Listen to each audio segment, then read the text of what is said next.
Okay, we'll start with this. It appears that Virgil Ortiz is set to return to action early next year, January, on the 6th. A Golden Boy Promotions representative has confirmed that Virgil will return to the ring in January. The announcement was made at the World Boxing Organization convention yesterday, with Ortiz now campaigning at super welterweight. Given his rhabdomyolysis flare-ups, that condition, I half expected Virgil to return as a middleweight because he can't push his body but so much. He can't afford to dehydrate himself attempting to make a certain weight. That's why it kept flaring up at welterweight, because Virgil's a big boy and he's got to shed a lot of weight, shed a lot of water in order to make welterweight. So I figured he'd come back as a middle. But what they're saying is that he's coming back as a junior middle. It is an opportune time to be campaigning in the men's junior middleweight division because Jermell Charlo, this division's former undisputed champion, he may be discarding those belts very soon. He's already lost the WBO title. That went to Tim Tszyu, the WBO's then interim champion. He's currently under orders by way of the IBF to satisfy his mandatory challenger in Bakram Murtazaliev, a contest I'm not even sure is going to happen, leaving the WBA and the WBC. It's an opportune time to campaign at 154 because those belts might get freed up and an unbeaten up-and-comer, like a Virgil Ortiz, may yet get the chance to fight for one. The next wave of junior middleweights is here. This weekend's action with Tim Tszyu and Brian Mendoza. If Tim Tszyu takes care of business, there are also capable fighters like Jesus Ramos, who seems to have gotten a raw deal in his last fight against Erickson Lubin. Also, Erickson Lubin, these kinds of fighters, these kinds of names. There's Erickson Lubricant. Puerto Rico's own Xander Zayas, a top-ranked fighter. You know, a fight between Xander Zayas and Virgil Ortiz, that can be built.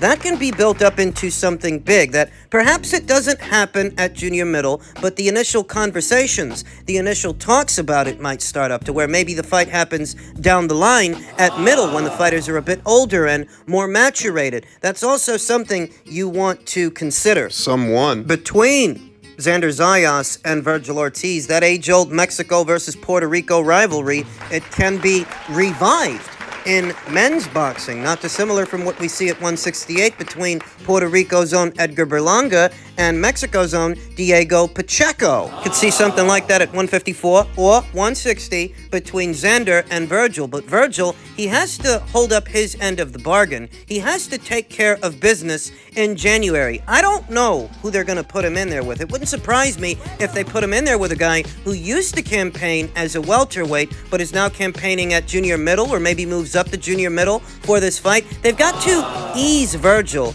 into activity and ease him into that weight class. They can't have this kid biting off more than he can chew because he was still earning his stripes as a welterweight. Wasn't a finished product yet. And he still isn't. They shouldn't get too attached to the men's junior middleweight division for Virgil, that if it ever starts to get hard, if it starts getting difficult for him to make that weight, if he feels physically spent, they better just move him up. That rhabdomyolysis, it could flare up.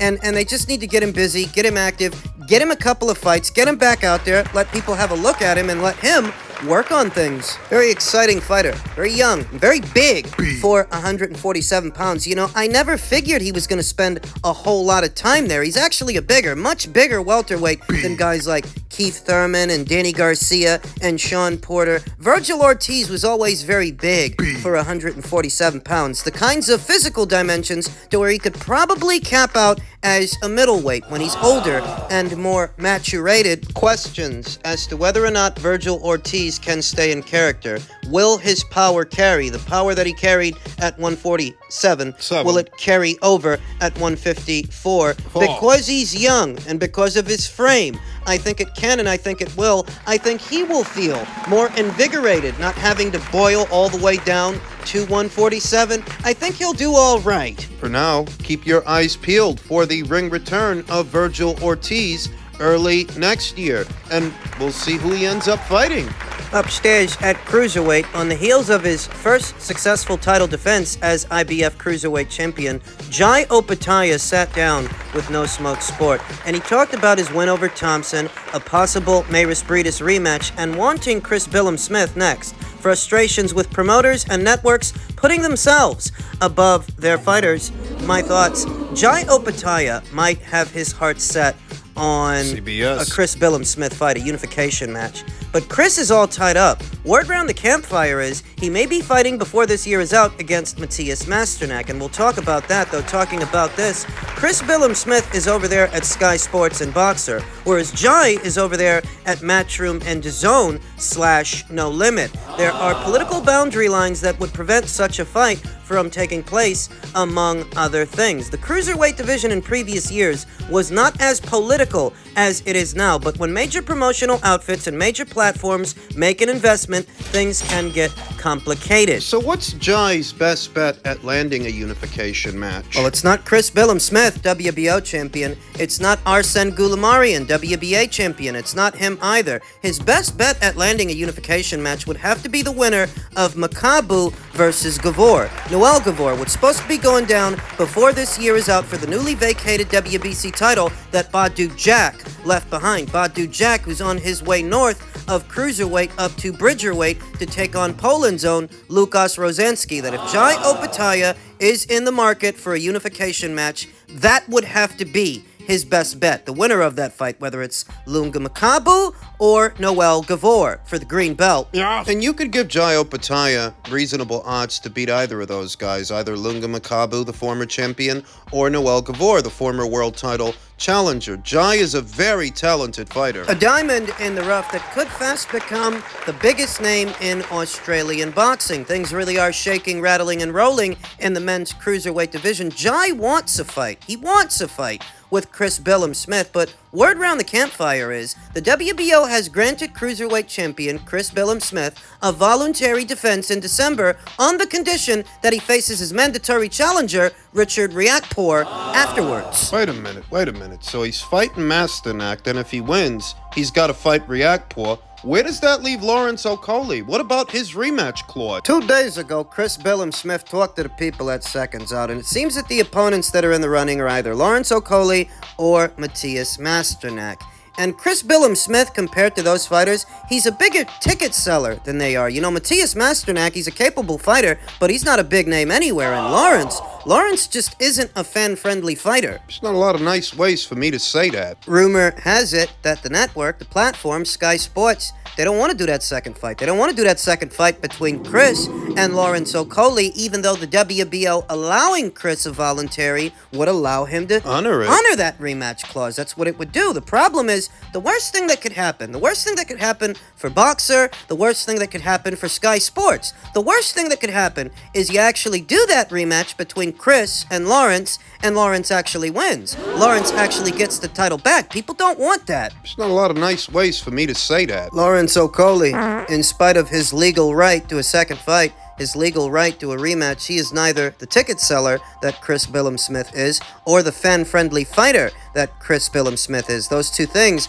go hand in hand. And the worst thing that could happen for Sky Sports Boxing and Boxer is you do that rematch, Lawrence wins the belt back, and you're back in the shit. You're back to trying to promote this fighter who is very hard, very difficult for some to watch. There are two stories here, two primarily. There is whoever Chris does end up fighting later on this year, and the chance that it's not Lawrence Okolie. If it's not Lawrence that Chris ends up fighting, well, so much for migrating over to Boxer from Matchroom being a good idea, a bright idea. You know, I remember when they announced that signing, when they announced that Lawrence had went from Matchroom over to Boxer, all they could talk about was how bad the DAZN platform is, how no one watches it, how you can't get eyes on fights with that thing. But look at how well Lawrence is doing now. That decision aged like an avocado. He is Ben Shalom's problem now, and trying to promote him, turn him into some kind of a ticket seller, though. Even if Chris doesn't end up fighting Lawrence for a second time in the fall or winter months, if he ends up fighting Matthias Masternak, that's no walk in the park either. Matthias Masternak has been around the block. He's been around. He can punch, and he's a hell of a lot more experienced than Chris Billam-Smith, in spite of Chris being a reigning world champion. That's another potential banana skin. Then what about Richard Riakporhe? I guess he has to wait until next year for his title shot. You guys pulled him out of that IBF purse bid to challenge Jai Opetaia for the IBF title, only so that his title shot could end up getting pushed all the way back till next year. They're lacking direction over there. They're lost at sea.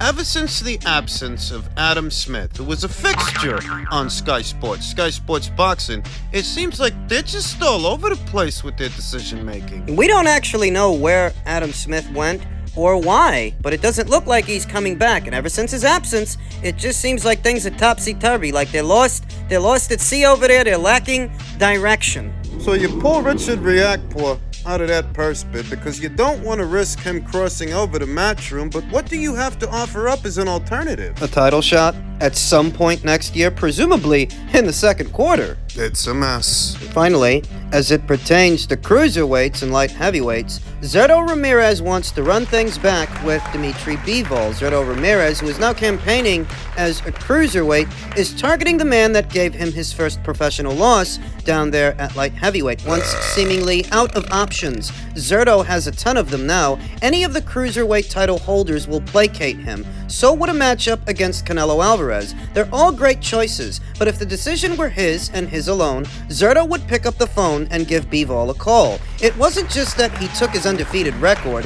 Bivol, according to Zurdo, took a lot more than that. Of course, said Zurdo to a group of reporters when asked if he wants a rematch with Bivol. He hurt my ego, my soul. I want the rematch. I want to beat him. He can't. Zurdo's lacking the bells and whistles necessary to apply the right kind of pressure on Bivol. Up until recently, Zurdo Ramirez was best described as a mid-range to inside pressure fighter, volume puncher, but a very basic one, a very crude one, not crafty like what you see in Artur Beterbiev. Zurdo continued, I don't need to look back, I need to look forward. I'm stronger. This is a new beginning. Conflicting statements from the man who says he's not looking back, but then what are you targeting Bivol for? It's done. He's still down there at light heavyweight. You're all the way up there at cruiserweight. If you're done with it, then be done with it and move on. It doesn't sound like Zurdo has. Dimitri didn't just beat Zurdo Ramirez. No. He demoralized him. He owned him for all of 12 rounds. Offsetting what would have been Zurdo Ramirez's pressure and pressure fighting in a very clever manner. Dimitri was balanced, bouncing back and forth at times, initiating the action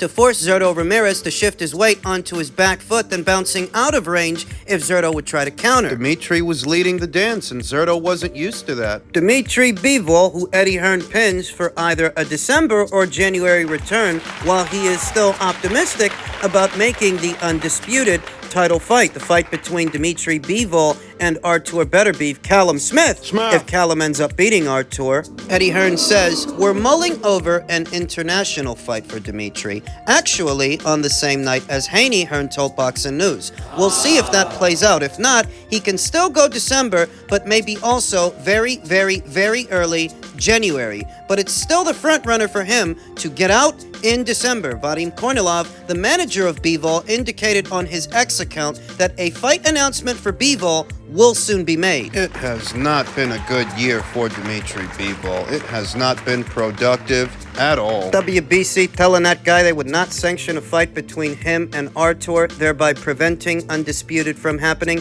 In a manner of speaking, the stuff with his ex-wife, all of that stuff that's going on, that entire sordid affair. Yeesh. Eddie Hearn said that while getting Bivol back in the ring as soon as possible is a top priority, he also made it clear that a potentially big opportunity is in the near offering. Unified Russian champion Artur Beterbiev, who holds the WBC, IBF, and WBO light heavyweight titles, will be defending his belts against England's Callum Smith in January in Quebec, Canada, Beterbiev's adopted country. Hearn said he would be confident about making the undisputed light heavyweight fight between Bivol and the winner of that January fight. I think that Eddie is just holding out hope that Callum can beat Artur, that Callum can pull it off, that Father Time has finally caught up to the Siberian Wolf, and Callum can bring back those belts, because if he does, then it's an in-house affair. It would be an in-house affair between Callum Smith and Dimitri Bivol. Of course, trying to make the full title unification bout between Bivol and Beterbiev, or Smith if he wins, would be a difficult procedure rife with conflicting politics and business, to say nothing of the real-world politics that would impede that matchup from materializing. Beterbiev is backed by Top Rank, a rival outfit that seldom does business with Hearn's Matchroom. The remedy for that is for Smith to end up defeating Better Beef, as Smith is promoted by Hearn, thereby making it an in-house affair. So let's not waste each other's time. While Zerto might be courting the idea of fighting Dimitri for a second time, that's not about to happen. There's no incentive for Dimitri to move up and give Zerto a rematch, not based on how emphatically he won their initial meeting. It's not going to happen. Who they are eyeing is the winner of Better Beef versus Smith. It's kind of like waiting for the Billam-Smith versus Better Beef fight, Hearn said. We feel like we can make the winner of that fight, particularly against Billam-Smith, if it's Better Beef. I think that fight can still be made, but we will fight this year, or worst case, first or second week of January. He's not bothered, Hearn said. When asked about Bivol's preference for an opponent, that's one of the problems. Dimitri Bivol is so good that any fight against anyone in the top 15 can be a little bit underwhelming. He needs to fight. He had a hand injury. He was ready to fight from November. We got to make sure we can get him out before that hopeful undisputed fight. Not all pressure fighters are created equal. Zerto Ramirez is a pressure guy, like Artur Better Beef is a pressure guy, but he's a lot more basic, a lot more simple, whereas Artur's pressure, it's educated, difficult for someone like Dimitri Bivol to deal with. It could be because of Artur's stopping power. He's got the kind of stopping power that can instantly change the outcome of a fight, no matter how the judges have it scored. Remember that the judges had Anthony Yard ahead of Artur in their fight. And Artur took it out of the judges' hands. That's what makes that such an intriguing fight, that while Dimitri may be younger and fresher and perhaps even faster, lighter on his feet than Artur, Artur does have that stopping power. And power, as they say, is the last thing to go. Offsetting Zerto's pressure, his brand of pressure fighting, was all about balance, a good balance of offense and defense as to not allow Zerto to lead the dance and gain momentum, whereas with Artur, I don't think it's that simple. though before it becomes about Bivol versus Better Beef, let's first see what happens in Better Beef versus Smith.